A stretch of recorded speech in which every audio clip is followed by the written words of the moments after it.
What is up, guys? Wrestling Premiere is here. For no particular reason, I felt compelled to make this video. The storyline wasn't superb or anything, but it was interesting enough for me to make a video on it. I don't know why they decided to go with a stabbing storyline despite the fact a certain wrestler was stabbed a few weeks earlier, but they did, and so I just want to talk about it. It's as simple as that. This feud brought in Carlito, and they had to make such a huge impact in a short time. Right out of the gate, the man was a star. You know, it was looking like he had a bright future. Even though it was a ripoff, Razor Ramon, ripoff Scarface or whatever, some people were calling him that, things were looking optimistic for the guy. John Cena, he was over as hell at this point. He was unstoppable, and it was clear that he was going to win that world title sooner or later. Also, I know one of you guys is going to comment, Jesus died for John Cena's push or whatever, something like that. It's expected. Anyways, let's get into it. John Cena, fresh off capturing the United States Championship for a second time, came out to a loud reception on the October 7th, 2004 episode of SmackDown. He was in Boston, add to that was one of the most over stars on SmackDown, so obviously he'd get cheered. Beantown was very excited to see the champ, as was he, and he shouted, "The champ is home."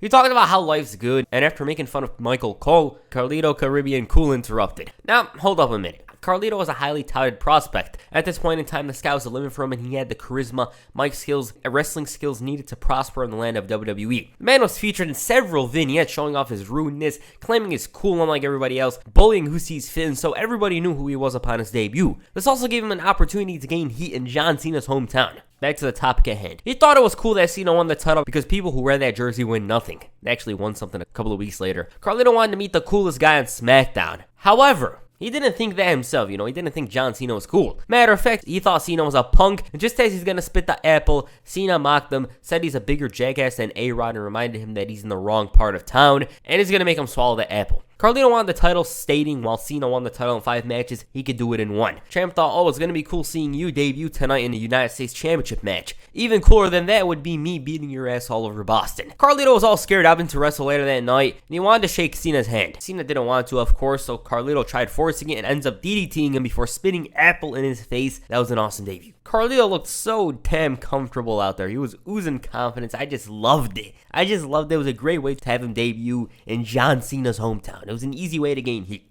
Before the match, Carlito made sure to borrow Tommy Vercetti's shirt and said that wasn't disrespect, on spitting in John Cena's face. He made fun of Josh Matthews for a bit and said that John Cena disrespected him the moment he refused a handshake. He said that he doesn't demand respect, he commands it. And the man was hoping everyone learns what the meaning of cool is and was hoping to be a cool US champion unlike Cena. I said that word one too many times. About the match, John Cena managed to dominate near the end. He sent Carlito to the outside where he grabbed the belts. Cena pushes it away, and as the ref confiscates it, Carlito grabs Cena's chain and whacks him with it in order to steal the United States Championship. Man, love that. He used Cena's old tactic against him. Not only that, but established himself as a star in his first WWE match. It was a huge moment in Carlito's career, and from here on, for some reason, I always see him as John Cena's kryptonite. Like, over the years, he's managed to score W's against John Cena. In an interview with Wrestling Inc. a few months back, Carlito spoke about his iconic debut, and I quote, "I felt a lot of responsibility, like a don't screw this up. It felt like such a long time ago, but it's great. Of course, you got one of the biggest stars, one of the biggest rising stars at the time, and to give me a push like that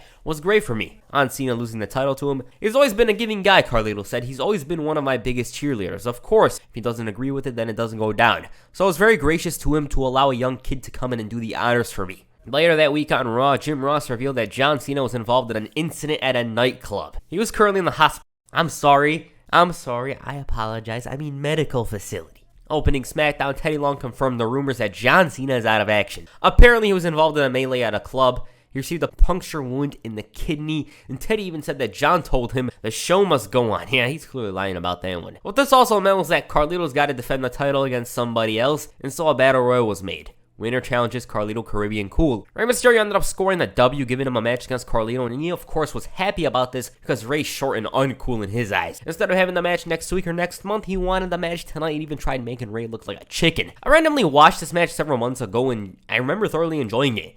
Despite the fact that he had to eliminate the likes of Kurt Angle and win a battle royal, Rey put up a fight. Carlito, though, was intelligent in targeting the left arm of REY, and that ended up being for nothing as he cheated to win it. Now, with regards to John Cena, was taken out of action in order to shoot an action-thrilling, guns-blazing film by the name of The Marine. Okay, I'm just gonna shamelessly promote a video I made on the second channel. There it is. With that said, Teddy Long questioned Carlito, asking if he was at the nightclub the night John Cena was stabbed. Of course, Champ denies this, stating that he doesn't hang out with thugs, but Teddy reveals that the authorities pinned him there the night Cena was attacked. This is when Carlito decides to leave telling him to speak with his lawyers. The following week, he's discovered with a bodyguard. The man clearly showed his intensity by threatening Josh Matthews, who by the looks of it was shedding tears, but despite this, he asked Carlito if the rumors were true. He then admitted that he was at the nightclub the night John Cena was stabbed because he was celebrating his title victory. He talked about Cena upsetting people and had it coming. But Carlito wasn't there. He left before this even went down. Thugs weren't cool to Carlito, nor was Josh himself. So I wanted Jesus to hold him, and he allowed Carlito to spit on him as well, and I found this completely odd. The story itself seems to have been inspired by Bruiser Brody's murder. He didn't know down in Puerto Rico, Jose Gonzalez stabbed him and managed to beat the case, claiming it was in self-defense. There was also another wrestler, Johnny Devine, former TNA wrestler at the time, was stabbed as well. And the timing of this story is very striking and very odd, because he was stabbed on September 26, 2004, 11 days before Carlito's WWE televised debut. Devine himself believed this is the case. Oddly enough, Paul Pierce in 2000 was stabbed at a Boston After Hours club as well. Maybe Cena was inspired, but I'm gonna go with Devine. It's just too obvious to me. It just seems very likely that they were inspired by the Devine stabbing, because it's just very unlikely to think that they had this planned and went with it. I just don't believe that. Unfortunately, though, with all the good that was coming Carlito's way, a huge setback halted his momentum. At a SmackDown house show in Fort Myers, Florida on November 7, 2004, Carlito during a match with Hardcore Holly hurt his shoulder. Because of this, he was expected to be out for about 3 months, meaning the US title was gone. Later that week, Eddie Guerrero, the captain of his Survivor Series team, revealed that the 5th man in his team is John Cena. Upon hearing this, Carlito went to complain. He was very worried over Cena being in the same ring as him, but Teddy, though, thought it was odd that somebody who was innocent was so scared. He claims he's got an airtight alibi, and Teddy agreed, but his bodyguard, though, he's got a shady past. Not only that, but Jesus was there in the club as well. So at this point in time, there was nothing to do for Carlito.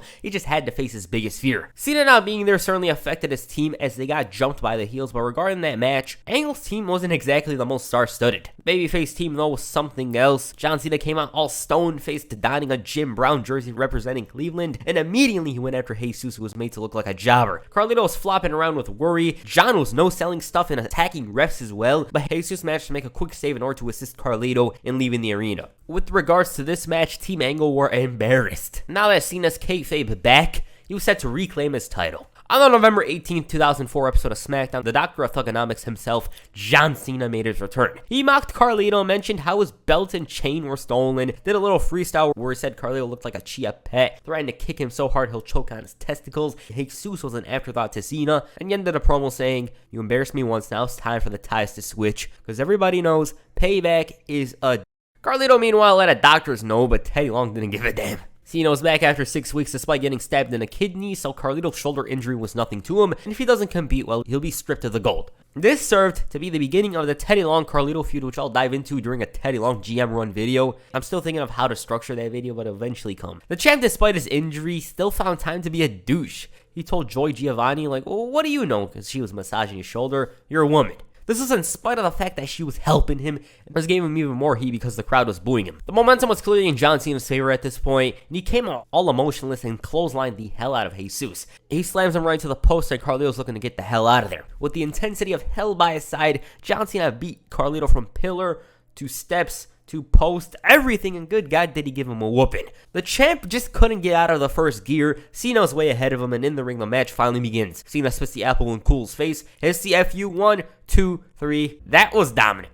Record time, John Cena beat Carlito for the US title, despite the fact that the reports were saying, "Oh, he's not gonna win it, he's still gotta shoot the Marine or whatever," so it was unexpected to some. After the match, however, Jesus went after the injured kidney and even blasted John with the chain, and so they stole his property once more and left him a dead man. Carlito held not Jesus responsible, but that thug, John Cena. He thought it was very deserving of what Cena endured, and he compared the kidney shot to a drive-by and thought Jesus earned this chain. He believed that John would have done it to him anyways. He played street rules. As expected, this was leading to a match, but Jesus didn't care where this match went down. It didn't matter to him if it was in the club or in the ring. They should have done it Def Jam style and had it in the club.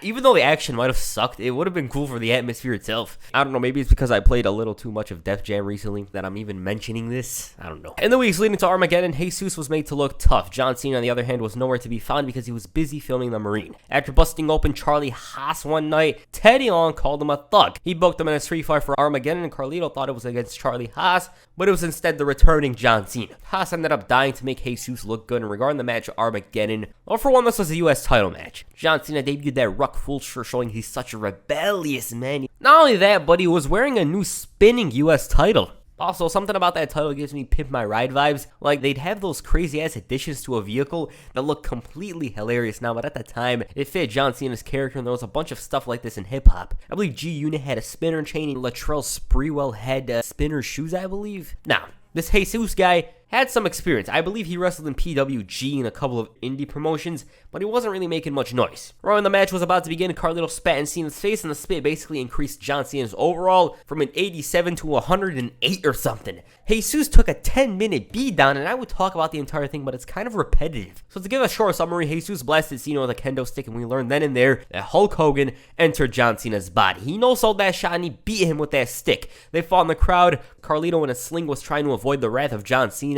Jesus bled. Cena was even pulling out boots, which is a rare sight in itself. Mr. Cool ended up running back in to save his buddy, but was cowardly. Jesus was all talk. Turns out he was worse than expected. F you, 1, 2, 3. Michael Cole's like, I've never seen John Cena as angry as this before, or whatever. Jesus turned out to be worse at this wrestling thing than J. Cole was at basketball, and afterwards, Carlito tried snatching away the chain, only for Cena to catch him red-handed. He blasted him with it, and that's the feud. To me, it was obviously a style gap for Cena on the road to WrestleMania 21.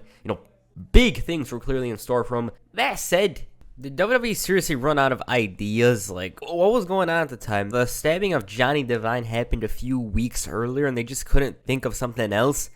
Like, have John Cena be attacked and not stabbed when he was beaten badly or something? I don't know, the stabbing thing felt unnecessary to me in light of what had went down a few days earlier. Reports in January of 2005 revealed that New Jack pitched an idea that he was the actual person that stabbed Cena. This was after the feud had concluded, and by the looks of it, WWE was somewhat interested in this, despite his past. He ended up working a short match with Val Venus, but following this, New Jack began claiming that his contract was signed, sealed, and delivered. The whole storyline idea with John Cena ended up being nixed, and he claimed that it was going to be Hassan and Daivari bodyguard. Even that didn't go down because WWE rescinded their interest in the former ECW wrestler. It would have been much better to see that story go down for the promos alone. I mean, there's this report that said Shane McMahon was so damn impressed by New Jack's promos, but this is WWE we're talking about. Like, there was no way New Jack was going to get signed. So that's the storyline. I don't know why they did this street thing, but yeah, John Cena got stabbed. And it's something I always forget. I often forget that he was kayfabe stabbed at a club. The commentary team never talks about it as well. It's never, ever, ever referenced, so it's hard to remember. But yeah, Carlito, he looked so damn good in this feud. He was a cowardly heel. I really love the fact that they made such a star out of him quickly, such short time. That was very good. It's such a shame that he never went further than he did. What do you guys think of this feud? Please comment down below. And that's it for this video. Make sure you hit the